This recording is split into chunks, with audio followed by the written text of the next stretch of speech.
Hello, everyone. Shauna Robinson, Wellness A to Z, and I am so excited to introduce Julie Amar, who is one of my favorite follows on Instagram. And this is actually our first time talking face to face, Zoom to Zoom. We talk a lot on Instagram. We, trade notes and comments, and I learned so much from her. She is a traditional Chinese medicine practitioner and acupuncturist and has some of the most amazing fashion. She does all of this in heels. Like I wear flats all the time, so I'm always impressed by the fact that you wear heels. I'm like I can wear heels on a good day. My feet are too jacked up, but anyway, we'll talk about that later. So I wanted to bring Julie on today to talk a little bit more about her journey through, why traditional Chinese medicine, what she's doing to stay sane and calm and not climb the walls or when she's feeling that. And then also provide some little tips and tricks for you guys to do at home because it's not just about the needles. There are definitely a lot of facets to Chinese medicine that we can be employing at home to, keep our stress levels down, to keep our anxiety down, things to be eating. But anyway, we could talk forever and we did right before this. Oh my Uh, God, yes. so without further ado, Julie, thank you so much for being here. I'm so happy to have you. You're like a dream guest. I'm so excited to talk Likewise. traditional Chinese medicine. So why traditional Chinese medicine? Why acupuncture? Well, first of all, Shanna, thank you so much for having me. It is such a pleasure to finally be able to connect, to be able to speak to you and see your beautiful face and see how well you're radiating that chi glow by being able to It's set just that right now. example. Yeah. You're showing others how to do it. You're setting that example and you're helping to keep things on a really wonderful vibration. Um, I often get asked by patients when they come in for their very first treatment, when we sort of get things going and then I start putting in their needles, they'll sort of say to me, so Julie, how did you actually get into this? Like, what was your reason for doing this? And I always say it started off, you know, I was a young child. I remember growing up in the farm. No, I'm just kidding. I was actually doing that. I'm like, I had a fascination with medicine. I had a fascination with biology and the human body. Ever since I was a child growing up, I did watch my father become very ill at what I believe to be a very young age for him. He was in his 40s, he was in the prime of his life, and he's a builder, so he worked with his hands. And he was afflicted by a disease. As a child, I didn't really understand what it was. I just saw that it completely derailed him. And I remember seeing loads of prescription medication. I remember seeing that, he would be bedridden for days on end. And then as I got a little bit older, my father would tell me a little bit about what it was, and it was rheumatoid arthritis.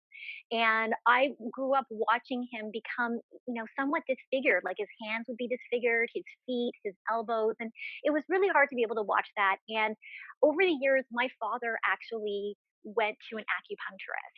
He took me with him. I was maybe 10 or 11 years old, and he took me with him. And it was kind of like a bonding experience because, usually, fathers are never really home, they're never really around. So I felt like it was a really big deal to get to sort of go with him to this appointment. And I remember just sitting there and staring at the technique of this acupuncturist put the needles in those areas.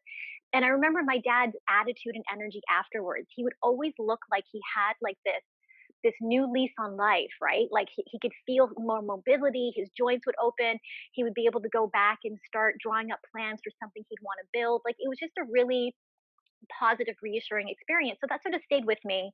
And as I got older and I got into, school and more of like a traditional level of learning about medicine, I said, okay, I'm going to be a surgeon. I want to save people's lives. I want to do the best that I can. And I started off in, pre-med, first year, second year. And by second year, I was kind of let down. I was looking at the way how Western medicine was approaching things in a very one-dimensional way, and I kind of felt like I was being let down. I was kind of disappointed. I was like, wait, there has to be something more to this, right? Because I know the body can heal itself. I know that there's all of these other forms of complementary medicine, but none of it's actually being taken advantage of, from what I could see in the particulars of that program. And then one day, my neuroanatomy professor came to me and he said, Julie, you're going to be a horrible surgeon. This is not the field for you. And I remember going, at first I was a little, what do you mean? And he's like, it's not that you don't have the skill. He's like, you're questioning everything. Because I was that student. Every case study I'd come back and I'd be like, wait a minute, gallstones?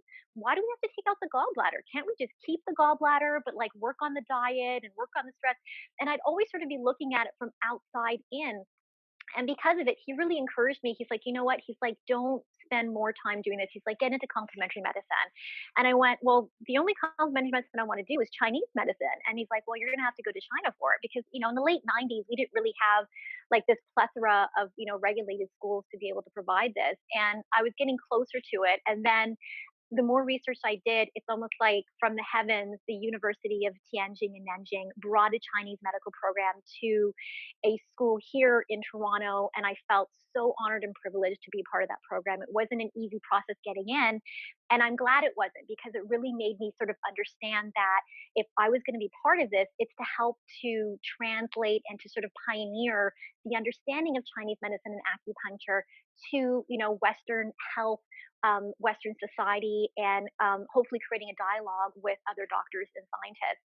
And over the last 20 plus years, it has been a remarkable honor to get to do that. And now we're sort of watching Eastern medicine becoming more mainstream, and I couldn't be more excited and more happy about it. Yeah, same. I mean, I'm impressed that, started thinking about this in the late 90s and, the turn of the century. I didn't really even know what it was. I mean, like I Mhm. probably would have dismissed it at that time. And Right. you even had the good fortune of going with your dad. I mean, like what an amazing experience to see that. He must be so proud, to like Yeah.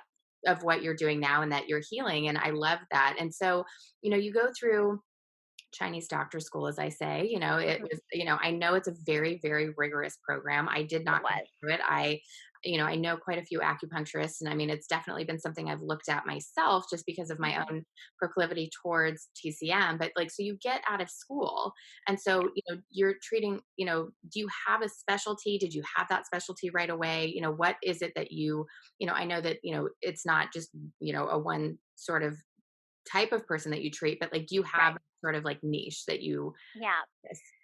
Well, it's a good question because when I graduated, I remember they gave us the tools in the school and clinical training to basically treat everything. Like I got to do internship at Mount Sinai Hospital through a pain management clinic where we would see patients with really chronic, complex cases. And we were told, you know what, you're not going to be treating patients like this on a regular basis. This is kind of like it's an experience. It's a really great chance to sort of learn about this, but you'll be working backwards from it. And I felt really fortunate to get to see those types of cases because I was sort of ready for all of it. I felt really lucky. I got to learn about and specializations in gynecology and obstetrics. So we're talking about women's health, hormones, menstrual cycles, PMS, you name it. The first thing I remember begging my teachers and professors was in my first year of training was please teach us how to get rid of menstrual cramps Uh, and how to stop getting sick because we wanted to be that program those students we did not want to get sick during exams. We were sick of it. And it was a grueling program, and because of it we learned how to practice on ourselves that allowed us to be able to implement those things on patients. When I graduated, I remember thinking, you know there's just about every case that I want to be able to treat. So patients will always say to me, well, what do you do? Anxiety, depression, stress, because those are the top things I always see first and foremost.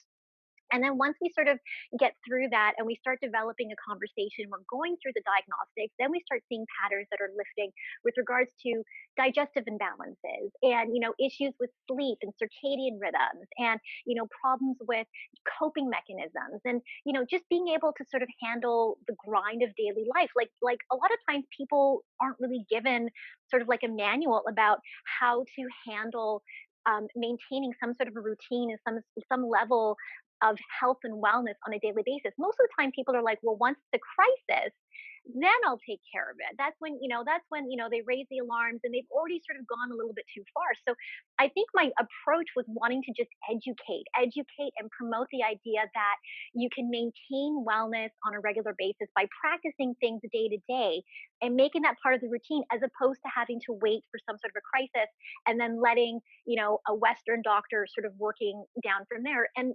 this way it's also giving patients a chance to be able to feel comfortable with having that dialogue with their healthcare practitioners and their doctors. So it never really felt like there was a specialty I was looking for. I just felt like it was an all encompassing thing to treat the body as a whole and to start with the basics. It's like if we maintain a level of regular relaxation and relieving anxiety, I think the trickle effect will do the same for helping to sort of manage and take care of just about anything and everything else. So beautifully said. I loved, there's so much. And I mean, I learned so much from you. I definitely see you as, an educator, not, not that I'm putting you in a bucket, not just an acupuncturist, but I think that you do, through your Instagram, through your IGTVs, a lot of what you do is educating people about that, like, small little things. And that's what I aim to do too, is, I loved that you said, we don't have this manual of how to live, or the grind of day-to-day life is That's stressful. right. It is, even Yes, pre this craziness going on in the world. hmm And all of that definitely affects your hormones and your sleep. And I mean, like, there's just, again, we could talk big time. forever, Yeah, yeah. but let's start with the acute sort of stress, anxiety, and depression, which I know a lot of people Mhm. are feeling right now. Yeah, We are in this sort of unprecedented time, and we're all sort of coping with this. We'll call it the new normal. I mean, I think that yeah, this is sort of that transitional period, this sort of conduit between what's next. But we do have to yeah. cope in it, right? So, how are you doing that? Because I know we're all starting to feel that cabin fever, climbing the walls. Oh, yes, But yes. I'm, like, oh my God, pericardium 8, heart 7, like I'm like, Yeah, okay. good, yeah. Get But on it. Just yeah, start, yeah, like, start getting okay, on it. ran out of my needles, I made it too. But so what are you doing, as somebody who, helps people, sort of solidify their day to day, like, I Yeah, call it microdosing your wellness. Like, how do you, like, yeah. what are you doing for yourself? Well, yeah, you know what, when I was starting to hear like little inklings about the potential of this, shutdown, lockdown happening, I remember I was already sort of prepping patients, just sort of, I wanted to have a game plan in place if and when it happens, so at least it wouldn't be such a shock to their system. Because I think for the majority of society, this has been a shock.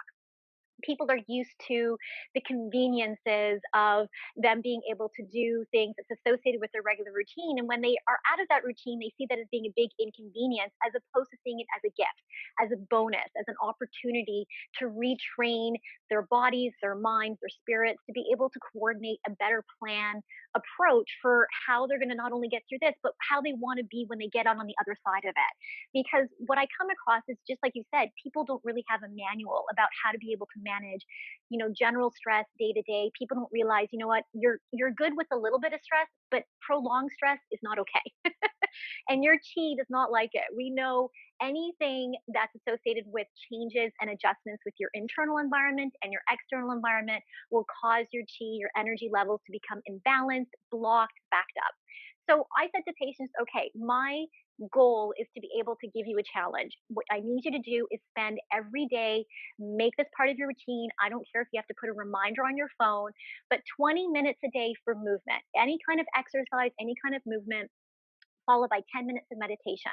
Because the bonus is that if we start doing this now on a regular basis while we're inside and we're sort of being forced to reassess the way of how you were living and how you're doing things. Because I really think this is a pause. Some people are looking at this thinking, oh my God, it's like a doom and gloom, end of the world kind of thing. And I'm like, no, we're not going to go there. There's no need to go there. The universe clearly wanted to slow us down. And by doing this, this is an opportunity to reboot and reset and to put together some some examples of how you can maintain that. So, I'm doing the same thing. I'm doing 20 to 30 minutes of exercise and movement every day. I'm doing yoga, I'm doing Pilates, I'm doing Tai Chi, I'm doing Qigong, I'm even doing kickboxing. I mean, whatever feels right for that Love day. that. Yeah. And then yeah, and then the meditation. And then, it's like reminding me going, okay, well, this is sort of back to the basics. We need to get to more of a simplified way of living.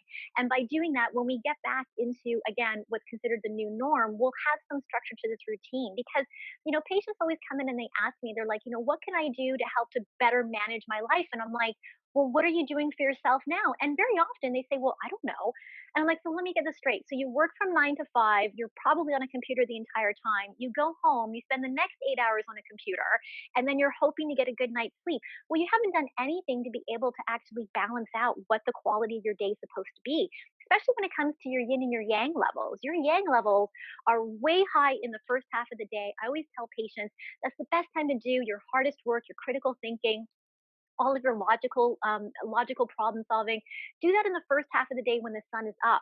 But when you're done work and you go home and the sun's going down, your yin levels are starting to kick in and the yang is going down. Don't alert that yang to more stimulation in the second half of the day. The second half of the day is about preparing for that good night's sleep. So that second half of the day should actually be recreation. It should be doing things that are like going to help to encourage more of a yin type of restorative activity as opposed to raising the yang again. And what most people are doing is like, well, it's convenient to have my email and my computer at home after work. So why not just do more of that when I get home? So now the yang is becoming stimulated at the wrong part of the day. And then when you try to go to bed at night, your yang is too high for it. So it's just good thinking that now's an opportunity to be able to manage those principles. So people are working from home. I believe they're working from home because they have access to computers. So they'll do their 8 hours. But you know what? My hope is when they're done the 8 hours, just get off the computer. And most people, I think, are doing that. I'm seeing more people getting outside, going for walks. I find 4 o'clock, 5 o'clock, 6 o'clock is more of like a high time when we see more people out and about, still practicing social distancing. But, this is something for them to think about implementing when they do go back to the full-time workforce. Me personally, unfortunately, I can't treat patients. I can't poke patients with any of my needles. This is a hard time for me personally because I miss my patients. I miss having those connections, but I'm still maintaining a source of communication with them. Phone calls, FaceTime, letting all my patients know that they can contact me complimentary. We can, stay on the phone, anything for me to talk them through, to help to counsel them through this, and just sort of reminding them of the stuff they've already learned and started practicing about what they can do in terms of, diet, um, practicing balance with the five element theory, and then those specific acupressure points that I like to talk about too. I love the acupressure points, and I love, all of what you said. I think that, this is the earth was, yin deficient. I think that, there Yeah, was too much yang energy, and, it is a time to, get grounded. And yeah. can you just do a brief explanation of yin and yang? I know it's, like I Okay. know what it is, but, for those listening, they may not know what yin Yeah, and yang actually is. yeah, no, and the thing is I can talk yin and yang all day. Same. And I always sort of again go back to what it was like as a student hearing these theories and hearing the philosophies of it for the first time because it didn't sound like something that made a lot of sense until something just sort of clicked. And it's just the most basic thing. If you look at yang, yang is like the male counterpart to the yin. The yin is the feminine.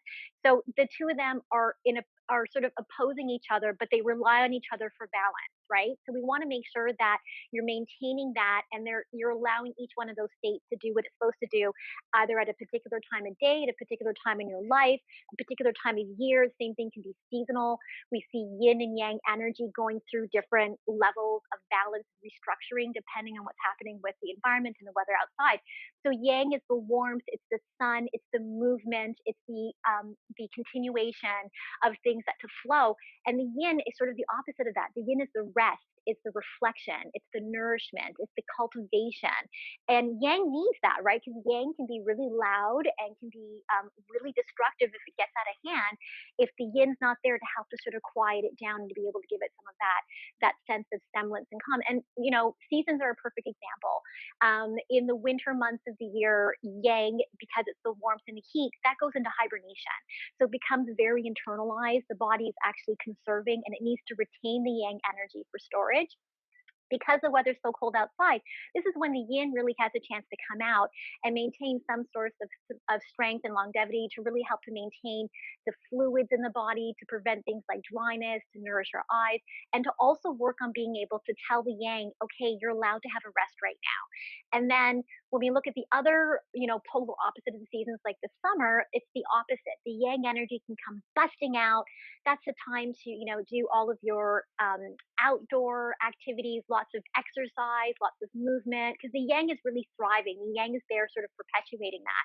And the reason why the balance is so important is because people need to realize that you can't be in the same mode of speed throughout every single month of the year. It's not going to coincide with the harmony that we should be in with nature. And that's what's happening right now. Like by us being told, okay, the universe obviously was taking on too much and it's time to simplify and bring everything back to the basics. Maybe that's because you haven't actually learned how to properly balance your yin and yang. You were doing too much of a yang type of thing for like years and years and years, and that's leading to imbalances and ailments and potential diseases. And now's the time to be able to sort of, okay, let's sort of bring in some of that balance and see what you can do to help to get reorganized. So as people are trying to get reorganized with like their work lifestyle, I think this is a chance for them to get reorganized with what they want to do from day to day and also outside of this, what they're going to be doing later down the line too. I love it. I mean, I know I thrived in a yang lifestyle, and then I ended up with kidney deficiency and spleen qi deficiency, and we can go in and talk about that forever. Yeah, But in the essence of time, or the just to keep it in check and microdose, what are some so you've talked about movement as being very critical for people to be doing in this time.